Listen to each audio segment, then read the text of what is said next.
Oi, pessoal, tudo bem? Eu agora há pouco fiz no terceiro domingão do Nartan e esqueci de efetivamente gravar, né? Gravar o que a gente discutiu na aula, mas eu vou passar aqui em poucas palavras uma breve revisão do que a gente discutiu agora há pouco no terceiro domingão do Nartan para a turma de Teoria Geral do Processo Civil da Unifor, a B e C de noite, né? Todos os domingos a gente está com esses encontros e aí a gente fez algumas questões.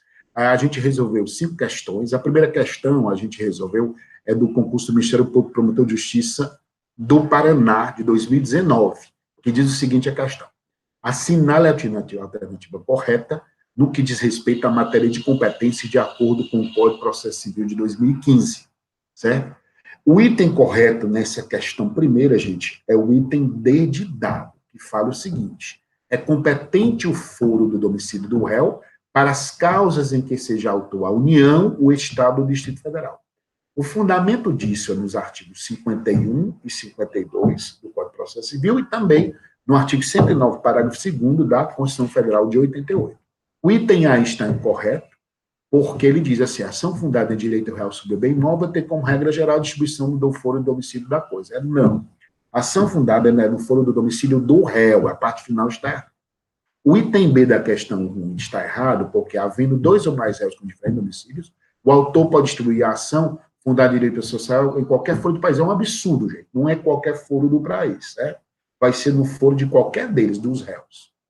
O item C, a ação que o capaz for réu será proposta no foro do seu domicílio. A ação que o ausente for réu será proposta no seu foro do seu último dos filhos. Gente, essa parte inicial do incapaz não é onde está o foro do domicílio do seu representante, certo? De acordo com o artigo 50 do Código de Processo Civil, essa é a resposta, artigo 50 do Código de Processo Civil. E o item E está incorreto, porque diz, as regras de competência territorial têm natureza absoluta. Não é natureza absoluta, tem natureza o quê? Relativa, certo? A gente viu isso quando a gente analisou o artigo 63 do Código de Processo Civil. Então, o item correto na questão 1 é o item D. Certo? Vamos para a questão 2.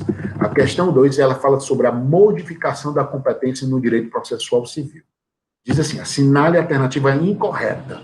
O item A fala, reputam-se conexas 2 ou mais ações quando se for comum pedido ou causa de pedido. Corretíssimo, é a letra da lei, artigo 55 do Código de Processo Civil.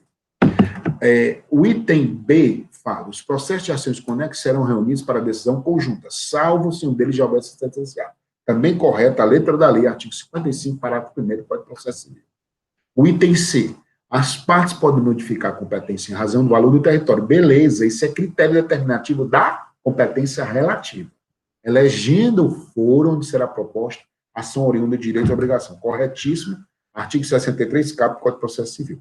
E o item D, serão reunidos para julgamento conjunto os processos que possam gerar risco de desprolação de decisões conflitantes ou contraditórias, caso decididos separadamente, desde que haja conexão entre eles. Gente, a gente viu o seguinte, nós vimos algumas causas de modificação de competência, a gente viu a prorrogação de competência, a gente viu o deslocamento de competência, a gente viu a questão da ação acessória principal, e a gente viu a continência e a conexão. Na conexão, nós dissemos o quê? Tem que ter regra, similitude de causa de pedir e pedido. O que é causa de pedir e pedido? São os 2 elementos da ação. Nós temos 3, em geral, elementos da ação. Nós temos as partes, autor e réu, nós temos causa de pedir e nós temos pedido. Então, consequentemente, o que é que se objetiva com conexão e continência? É evitar decisões que venham a conflitar, Na continência é mais clara, tanto que se diz que a continência seria uma espécie do gênero conexão. Na continência, as partes são idênticas, causa de pedir, mas o pedido de um acaba sendo maior do que o outro. Ou, no caso, teria uma ação continente dentro uma ação denominada contida. Então, seria a continência. Mas com um detalhe, efetivamente, mesmo que não haja conexão, ou seja, similitude de causa de pedir e pedido, mesmo que não haja conexão, para evitar o risco de prolação de decisões conflitantes ou contraditórias, determina-se também a reunião conjunta de processos. Então, o item incorreto é o item D, porque ele diz no final, ó, serão reunidos para o julgamento conjunto os processos que possam gerar risco de prolação de decisões conflitantes ou contraditórias, caso decidido separadamente, desde que haja conexão entre elas. Não é condição sine qua non, entendeu? Mesmo que não haja, não é desde que haja, é mesmo que não haja conexão entre eles. A gente vai agora para a questão 3. Questão 3 são elementos identificadores da ação. Nós vimos lá no artigo 319 do Código de Processo Civil, que fala dos requisitos da petição inicial, a gente viu no inciso 2º, no inciso 3º e no inciso 4º o quê? A gente tem os elementos da ação, são os elementos que estruturam a ação. O que é que vai estruturar a ação? Os elementos. Então, eu vou ter as partes, eu vou ter a causa de pedir e vou ter o pedido. Partes, autor e réu, polo ativo, polo passivo. Causa de pedir são os fundamentos fáticos, que a maioria da doutrina chama de causa de pedir remota, e os fundamentos jurídicos, que a maioria da doutrina chama de causa de pedir próxima. Então, causa de pedir remota, fatos, causa de pedir próxima, fundamentos jurídicos. Então, o que é que vai fundamentar? Ou seja, o que é que vai transformar aquela situaçãozinha, a história, em pedido? Então, causa de pedir remota, causa de pedir próxima. E nós temos o pedido. Nós temos o pedido imediato, que é aquilo que eu estou buscando do Estado, é a prestação jurisdicional. Ou seja, é a condenação de alguém a pagar alguma coisa, é a constituição de uma nova situação jurídica, é a declaração de um direito, ou seja, aquela prestação, aquela tutela jurisdicional do Estado.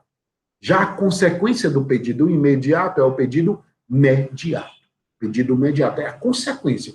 Quando eu entro com ação de indenização, que alguém seja condenado a pagar uma indenização, a condenação seria o pedido imediato. A consequência, que é o pagamento, a pecúnia, seria o pedido mediato. Aí nós vamos, são elementos identificadores da ação. Então, o item correto é o item C de casa. Partes, causas de pedir e pedido. E a quarta questão. Quarta questão, nós falamos o seguinte: julgue essa quarta questão, nós extraímos da analista judiciário do Tribunal de Justiça do Distrito Federal, CESP 2013. Julgue os itens seguintes relativos à jurisdição da ação. O direito da ação representa o direito subjetivo do jurisdicionado. Beleza. Vinculado ao seu direito material. Razão porque o direito de ação se confunde com o próprio direito material. Invocado, não havendo autonomia entre o direito e a gente totalmente errada.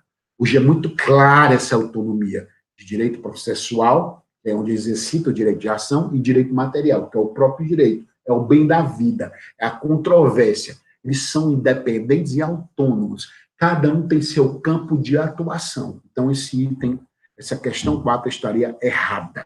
Tá? Questão 5. No que concerne a formação, suspensão e extinção do processo, julgue os itens que se seguem. Essa questão foi extraída do concurso de analista ministerial do MP Piauí, CES 2012. Por que Natan trouxe uma questão antiga? Porque é para discutir temas que são atuais ainda, por isso que eu trouxe. O processo começa pela iniciativa da parte, beleza? O artigo 2º do Código de Processo Civil. Sendo a petição inicial o ato que deflagra a formação do processo.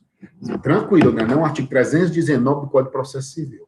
Então, a parte inicial, nós temos o artigo 2º, depois a gente tem o artigo 319, o qual, em regra, deverá ser distribuído em lugares onde houver mais juízo. A gente viu isso onde? No artigo 43 e no artigo 59, que fala as formas que a gente vai dizer que a ação lá foi ajuizada. É pelo protocolo ao registro, quando tem um único juízo competente, e pela distribuição, quando tem mais de um juízo competente. É isso que diz a questão. Quando fala assim, ó, por outro lado, em regra, onde houver somente o juízo, não haverá distribuição. Então, esse item C, essa questão da CESP 2012, no PPAUE, na ministério, estaria corretíssimo, Então, muito obrigado, gente. Valeu. Está em salvo no YouTube para vocês assistirem. Um abraço grande. Tamo junto. Boa semana a todos. Bom resto do domingo, né? Que a gente tenha uma semana de muita paz e para enfrentar esse momento. Um abraço, gente.